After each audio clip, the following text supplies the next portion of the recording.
If you clicked on this video right now, there's a pretty good chance you're sitting inside your house. Maybe in your own room, with the door closed, soft lighting, and the mere thought of stepping outside fills you with a nameless exhaustion. Perhaps you've asked yourself hundreds of times, why am I like this? Why does the outside world drain me so much? While inside my home, I finally feel like I'm truly alive? This isn't ordinary laziness.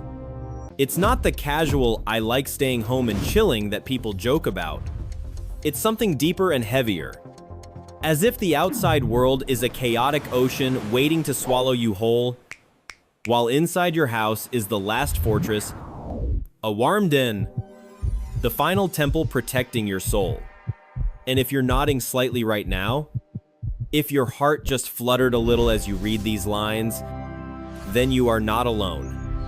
Millions of people around the world are feeling exactly the same thing, but very few dare to say it out loud. Today, we're not going to talk about illness or disorder.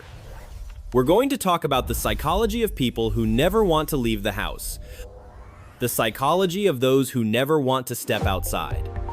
Not to judge, not to cure, but to validate your universal pain, to gently label it, and most importantly, to redefine everything you once thought was a weakness into a quiet, profound, and rare kind of strength.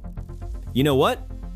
Modern science, especially in the field of highly sensitive person psychology and the theory of vantage sensitivity, the orchid versus dandelion effect, has proven that some people are born with a more sensitive nervous system than others. They are not weak, they are orchids. While dandelions can grow anywhere, survive storms and drought, orchids need the exact right environment, protection, and gentleness in order to bloom fully. And when the environment is right, like your own home, they don't just survive. They thrive into the deepest, most creative, and most authentic souls the world has ever known. This isn't empty talk. It's pseudoscience simplified but extremely accurate. Your nervous system has a more active amygdala, making it easily overstimulated by sounds, lights, crowds, and social interactions. What others see as normal, you experience as an emotional storm. But precisely because of this, you are able to perceive the world at a depth that others never reach. And today, through 8 clear signs, we will explore together how your reluctance to leave the house is not a failure. It is how your brain has intelligently adapted. It is the strength you have built from universal pains that everyone has experienced, but you have felt them more, deeper, and you have transformed them into something truly special. Sign 1. You experience the outside world as a sea of chaos, while your home is the only fortress that keeps you standing. You step out the door, and everything immediately hits you. Car horns, blinding lights, fake social smiles, shallow conversations. Your body tenses. Your heart races. Your brain starts scanning everything like a radar. Other people might laugh and say, just relax. But you know this feeling all too well. This isn't ordinary anxiety. It's your highly sensitive nervous system. What science calls sensory processing sensitivity, working overtime to protect you. You've endured too much stimulation since childhood, or through accumulated experiences, so your brain learned to retreat into the house as a smart survival reflex. But listen to this. This is not a weakness. This is power. Your home is the greenhouse built for an orchid. Here, you don't just hide. You bloom. You think deeply. You create. You heal. Others may wander outside and merely get through the day, but you truly live. And that is something most people never touch in their entire lifetime. Sign 2. You have such a rich inner world that the outside world feels bland. When you're at home, time flows differently. You read books, listen to music, write, draw, contemplate life, people, and the universe. You can sit for hours with a cup of tea and feel everything intensely. And the outside world? It's noisy, superficial, full of unnecessary drama. You've tried going out. You've tried to fit in. But in the end, you always feel exhausted because everything feels lacking in depth. Science calls this a rich inner life, a hallmark of highly sensitive people. Your brain has more neural connections in the areas that process emotion and imagination. Simplified pseudoscience. You are an orchid.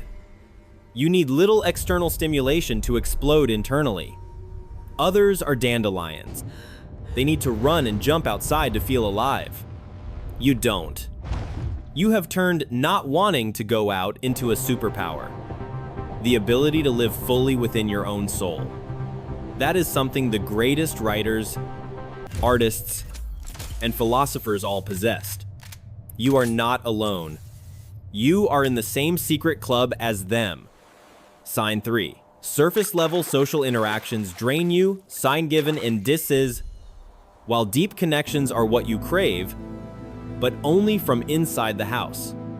You hate conversations like, "How are you?" or "Nice weather today?"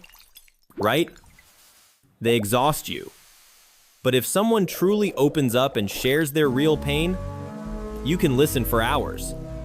The problem is, deep conversations usually only happen when you feel safe. And the safest place is at home, through messages, Zoom, or spaces you can control. This is cold reading for you. Maybe you were hurt in social environments before, bullied, abandoned, ISS, injudged, ISS. Or you were born highly sensitive.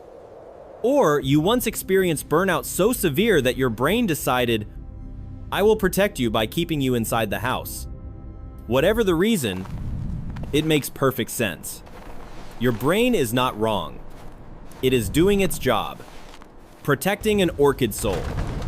And when you reframe this, you will see. Not wanting to go out is not avoidance. It is how you wisely filter your energy. You only give your time to what truly deserves it. That is advanced emotional intelligence. Sign 4. You can read other people's emotions and energy from a distance. And that's exactly why you need to stay home to disconnect.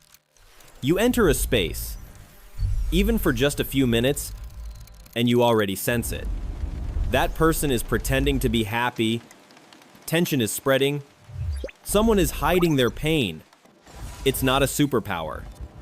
It's hypervigilance, a survival skill your brain developed after years of having to read the room to stay safe. Your amygdala is calibrated to a higher level than average. But let's exaggerate it a bit for effect. You are like a living emotional radar.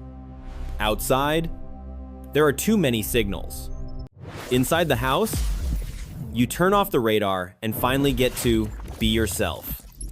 This is powerful cognitive reframing. Your so-called poor social skills are actually your strength in protecting your energy. You are not antisocial. You are selectively social. And the people who truly understand you, they will find their way to you, even if you stay inside your house. Sign 5. Your universal pain is deeply anchored in experiences that turned the outside into a threat. Maybe you were once deeply hurt by a single event or years of accumulation. An unsafe family, betrayed friends, a judgmental society, or even a pandemic that taught you the outside world is dangerous. Common pain anchoring. Everyone has felt the urge to withdraw at least once. But for you, it became the default setting. Your brain learned to associate danger with outside and safety with home. Pseudoscientific validation. Research on complex trauma shows that after prolonged stress, some people's autonomic nervous systems become hypersensitive. You are not too sensitive. You have adapted intelligently. And now, by staying home, you are allowing yourself to heal. This is vantage sensitivity. In a good environment, your home, you don't just live, you flourish far beyond normal people. Sign 6. You possess such profound self-awareness that the outside world no longer feels necessary. You analyze your own emotions like a psychologist. You know exactly when you're drained and when you need to recharge. Most people run around outside to avoid facing themselves. But you've already faced it. You live with it every day inside your house. That is post-traumatic growth. No matter what your trauma was, you are an orchid. You need shade, precise nutrients, and stillness to produce the purest flowers. The outside world is full of storms.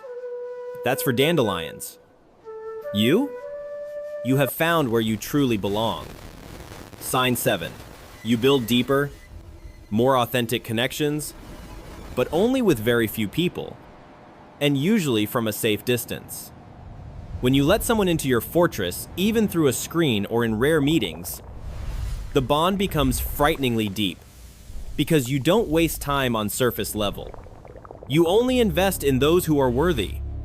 Parasocial bond here. I want to share a small confession with you. I understand this feeling. I've had periods where I didn't want to leave the house, when the world felt like too much, and I learned to turn it into strength. You are the same. You are not broken. You are wired differently. And the people who truly belong to you will cherish exactly that. Sign 8. You have mastered the art of deep rest, and that is a skill the modern world desperately craves. While everyone else burns out from hustle culture, you realized early on, resting is not laziness. It is living. You have mastered the art of doing nothing in the most meaningful way. You recharge so completely that when you finally decide to go out, you step outside with the highest quality energy. That is wisdom. That is intelligence that many people never learn in their lifetime. Now, pause for a moment and breathe with me. You are not wrong. You are not a failure. You are not isolated. You are an orchid in a garden full of dandelions. You have endured enough to know that safety is a basic right. You have turned your home into the place where you bloom. And this world, no matter how noisy it gets, still needs souls like yours. Deep, sensitive, and authentic. I know right now you might be breathing a quiet sigh of relief. I know because many of you are already typing "me too" in the comments. You are not alone. You are special. And if everything I said today touched you, remember this. It is not an excuse for the pain you endured. It is simply a way for you to see that you have turned that pain into something beautiful. If you want to go deeper, I've left a link in the description and pinned comment. A simple set of guides on how to live in harmony with your orchid nature, how to recharge, how to set boundaries, how to connect without burning out, not to fix you, but to honor who you truly are. Thank you for being here with me inside this house, even if it's only through the screen. Please like, subscribe, and turn on notifications so we can continue exploring the deeper layers of human psychology together. And if you're watching alone in your room right now, let me whisper this to you. You are doing really well. You are living in your own way, and that way is beautiful. See you in the next video. Stay home, stay safe, and stay strong in your own unique way.